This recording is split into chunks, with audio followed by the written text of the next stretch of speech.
kita semua ketahui bahwa posisi silang negara Indonesia tidak hanya meliputi aspek wilayahnya saja, melainkan meliputi aspek kehidupan sosial, antara lain sebagai berikut. Yang pertama, penduduk Indonesia berada di antara daerah berpenduduk padat dan daerah berpenduduk jarang. Yang kedua, ideologi Indonesia terletak antara komunisme dan liberalisme. Yang ketiga, demokrasi Pancasila berada di antara demokrasi rakyat dan demokrasi liberal. Yang keempat, ekonomi Indonesia berada di antara sistem ekonomi sosialis dan sistem ekonomi kapitalis. Masyarakat Indonesia berada di antara masyarakat sosialis dan masyarakat individualis. Yang keenam, kehidupan Indonesia berada di antara kebudayaan timur dan kebudayaan barat. Yang terakhir, yang ketujuh, sistem pertahanan dan keamanan Indonesia berada di antara sistem pertahanan kontinental di utara dan sistem pertahanan maritim di barat, selatan, dan timur. Di sini saya akan menguraikan secara singkat ancaman yang dihadapi bangsa Indonesia. Yang pertama adalah ancaman di bidang ideologi. Ancaman ini berupa adanya konsep globalisasi yang membuat masyarakat dunia semakin yakin dari apa yang didapat dari luar. Dalam hal ini, ideologi kita, Pancasila, dapat ancaman dari yang A, ancaman dari komunisme, yang B, ancaman dari liberalisme. Yang kedua, ancaman dari bidang politik. Ancaman ini bisa bersumber dari dalam negeri maupun luar negeri. Yang A, dari luar negeri. Ancaman di bidang politik ini dilakukan oleh suatu negara dengan melakukan tekanan terhadap Indonesia.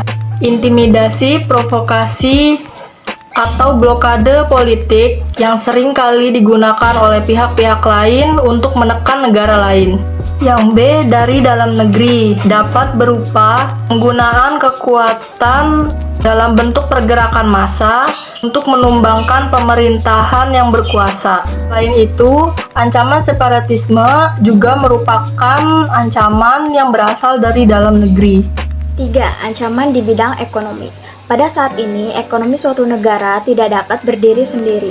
Hal tersebut merupakan bukti nyata dari pengaruh globalisasi. Adapun pengaruh negatif globalisasi ekonomi yang dapat menjadi ancaman kedaulatan Indonesia, khususnya di bidang ekonomi, diantaranya sebagai berikut.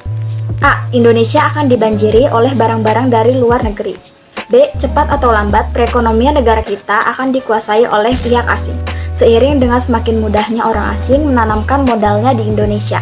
C. Timbullah kesenjangan sosial yang tajam sebagai akibat dari adanya persaingan bebas. D. Memperburuk prospek pertumbuhan ekonomi jangka panjang. 4. Ancaman di bidang sosial budaya. Ancaman ini didorong oleh isu-isu kemiskinan, kebodohan, keterbelakangan, dan ketidakadilan. Isu tersebut menjadi titik pangkal timbulnya permasalahan, seperti separatisme, terorisme, kekerasan, dan bencana akibat perbuatan manusia. Isu tersebut akan mengancam persatuan dan kesatuan bangsa, nasionalisme, dan patriotisme. Ancaman dari luar timbul sebagai akibat pengaruh negatif globalisasi, diantaranya sebagai berikut. A. Muncullah gaya hidup konsumtif. B. Muncullah sikap hedonisme, yaitu kenikmatan pribadi sebagai suatu nilai hidup tertinggi. C. Adanya sikap individualisme, yaitu sikap yang selalu mementingkan diri sendiri serta memandang orang lain tidak ada dan tidak bermakna. D. Munculnya gejala westernisasi, semakin memudarnya semangat gotong royong, solidaritas, kepedulian, dan kesetiakawanan sosial. F. Semakin lunturnya nilai-nilai keagamaan dalam kehidupan bermasyarakat. 5. Ancaman di bidang pertahanan dan keamanan. Wujud ancaman di bidang pertahanan dan keamanan pada umumnya berupa ancaman militer. Ancaman militer adalah ancaman yang menggunakan kekuatan bersenjata dan terorganisasi yang dinilai mempunyai kemampuan membahayakan kedaulatan negara, keutuhan wilayah, dan keselamatan segenap bangsa. Ancaman militer dapat berupa agresi atau invasi, pelanggaran wilayah, pemberontakan bersenjata, sabotase, spionase, aksi teror bersenjata, ancaman keamanan laut dan udara. Indonesia memiliki sejumlah objek vital nasional dan instalasi strategis yang rawan terhadap aksi sabotase yang harus dilindungi. Fungsi pertahanan negara ditujukan untuk memberikan perlindungan terhadap objek-objek vital nasional dan instalasi strategis dari setiap kemungkinan aksi sabotase dengan mempertinggi kewaspadaan yang didukung oleh teknologi yang mampu mendeteksi dan mencegah secara dini. Saya akan memaparkan strategi yang dilakukan oleh bangsa Indonesia dalam mengatasi ancaman dalam bidang IPA oleh Sosbudhankam. Yang pertama, strategi mengatasi ancaman di bidang ideologi dan politik. Ada 4 hal yang selalu dikedepankan oleh globalisasi dalam bidang ideologi dan politik, yaitu demokratisasi, kebebasan, keterbukaan, dan hak asasi manusia. Keempat hal tersebut oleh negara-negara adidaya dijadikan standar atau acuan bagi negara-negara lainnya yang tergolong ke dalam negara berkembang. Untuk mencapai hal tersebut, bangsa Indonesia harus mewujudkan hal-hal sebagai berikut. Yang pertama, mengembangkan demokrasi politik.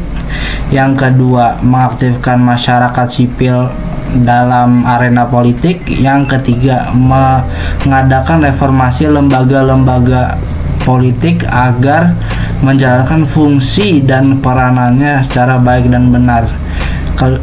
Keempat, memperkuat kepercayaan rakyat dengan cara menegakkan pemerintahan yang bersih dan berwibawa.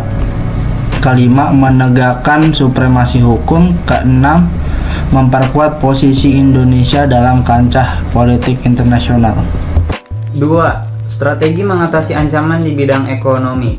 Untuk mewujudkan hal tersebut, kiranya perlu segera diwujudkan hal-hal di bawah ini. A. Sistem ekonomi dikembangkan untuk memperkuat produksi domestik bagi pasar dalam negeri sehingga dapat mempererat perekonomian masyarakat. Yang B. Pertanian dijadikan prioritas utama karena mayoritas penduduk Indonesia bermata pencarian sebagai petani. Dan yang C, perekonomiannya berorientasi pada kesejahteraan rakyat. Artinya segala sesuatu yang menguasai hajat hidup orang banyak harus terjangkau oleh daya beli masyarakat.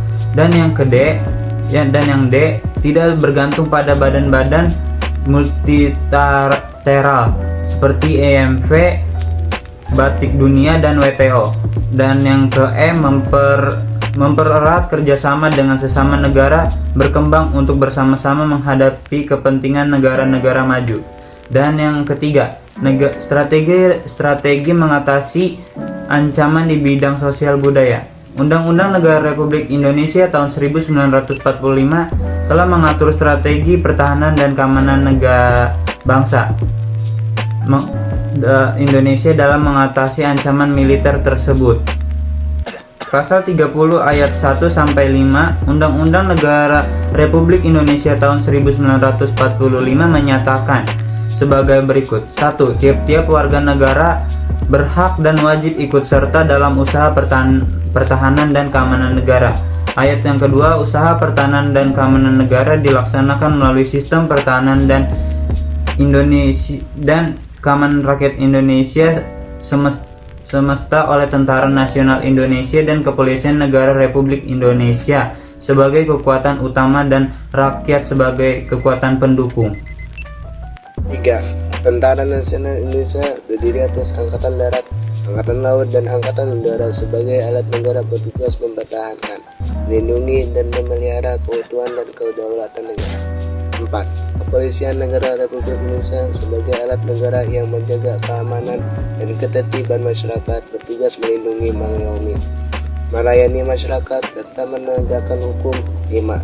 Susunan dan kedudukan Tentara Nasional Indonesia, Kepolisian Negara Republik Indonesia, hubungan kewenangan Tentara Nasional Indonesia dan Kepolisian Negara Republik Indonesia di dalam menjalankan tugasnya, syarat-syarat keikutsertaan warga negara dalam usaha pertahanan dan keamanan negara serta hal-hal yang terkait dengan pertahanan.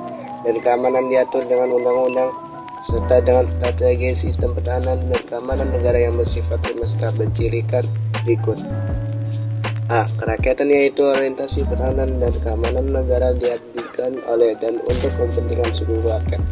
B. Kemestaan, yaitu seluruh sumber daya nasional didaya gunakan bagi upaya pertahanan. C. Kewilayahan, yaitu gelar kekuatan pertahanan dilaksanakan secara menyebar di seluruh wilayah negara kesatuan Republik Indonesia sesuai dengan kondisi geografi sebagai negara kepulauan.